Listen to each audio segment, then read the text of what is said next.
This is a local consignment. This is Everett Cook's old tractor from Pottersville, Missouri. They have told me that it does run. You're going to need a battery. We cannot start it here today. It sells as a non-starter, but they told me it runs good, and you're going to have to buy a battery. Comes right out here west of town.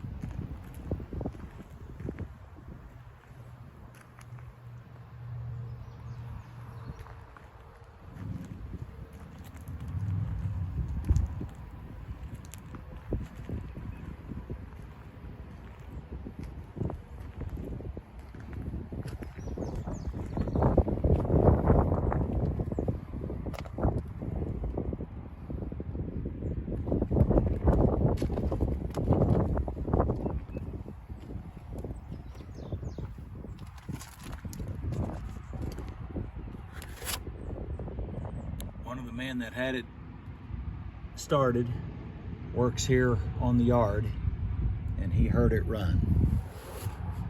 Didn't appear to be any problems, but as I say, it sells as is where it is.